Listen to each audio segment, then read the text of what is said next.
Hey everyone, today I'm going to show you an extremely valuable resource that can help you in your fishing. What it is anglingtechnologies.com, as you see up here. Or you can just type that in on Google and it'll come up pretty quickly.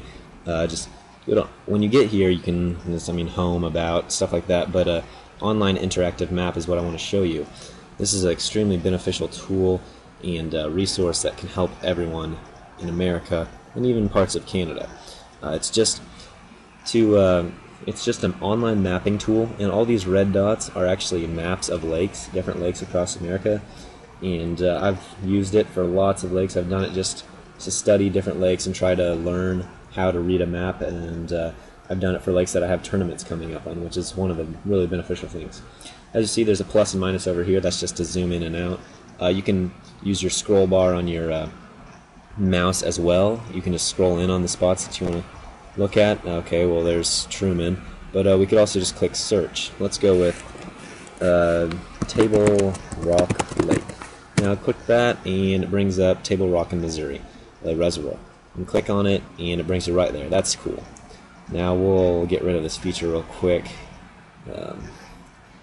Back to it. Now when you see this, where do you think you're going to fish? Now that can be really intimidating when you see this. Say you have a tournament coming up and you've never fished it. That's extremely intimidating. You don't know where you're going. So that's why reading maps and trying to learn what spots are good is highly beneficial, and that's why you use mapping technologies. If you use just a hard map, that's what you're doing it for. All those people on tour today with tournaments like KVD, Mike Iaconelli, anyone on there, they all study maps, I can guarantee it. Because you cannot go into a lake without knowing where you're going to fish and what those fish are doing, obviously. So let's say you want to look at, first up, choose base map. I pretty much always use Bing Maps. That's my favorite one. I like the way it looks the best. You can also use any of these. You could just experiment with them.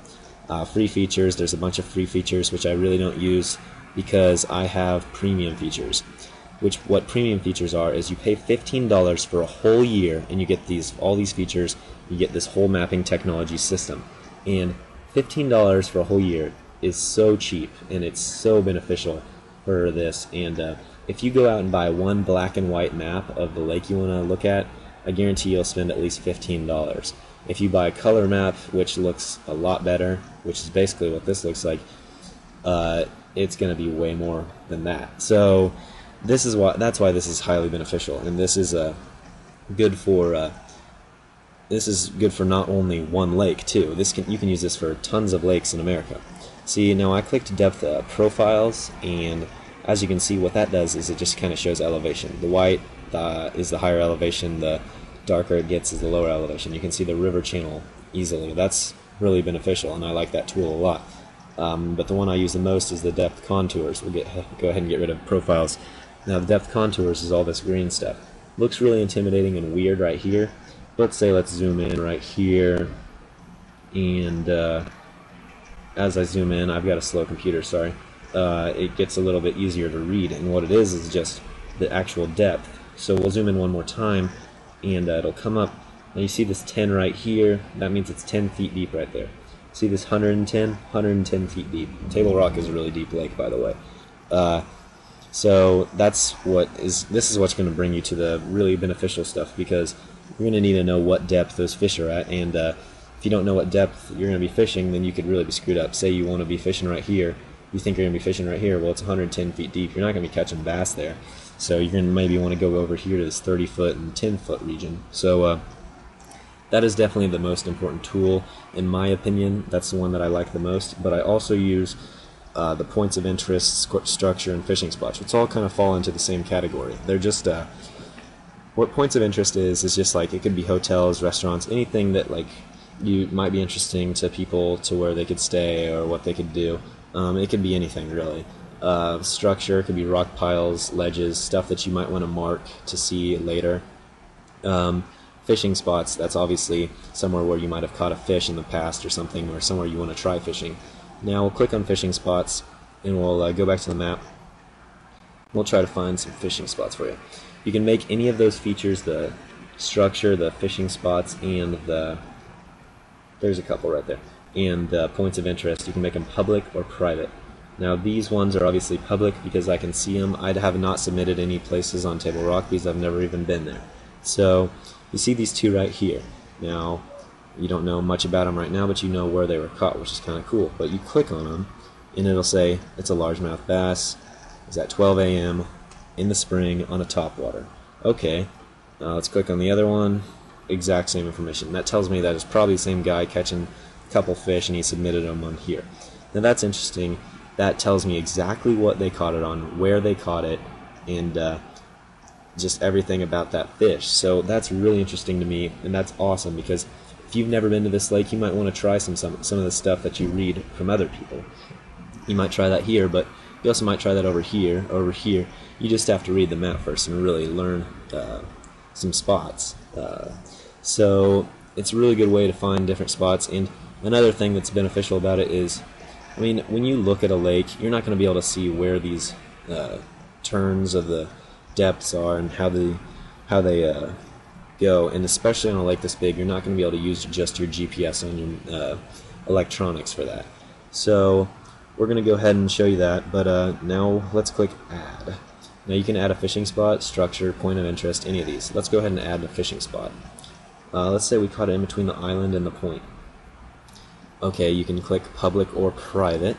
We're going to go with public so anyone can see this. Private, just you can see it. Choose season. Let's say we caught it in the post-spawn. We caught it at 7 in the morning. We used a worm. And we caught a smallmouth bass. And now we could even say the pounds. Let's say we caught a 4.25 pound smallmouth.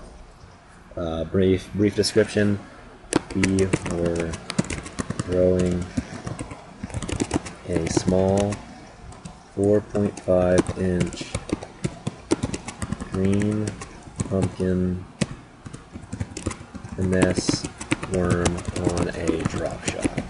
Now you could do any information summary you want. And then to submit it, you'd click submit, obviously, and you could click cancel. I'm just going to click cancel because I don't actually need to submit that spot because I didn't actually catch that fish.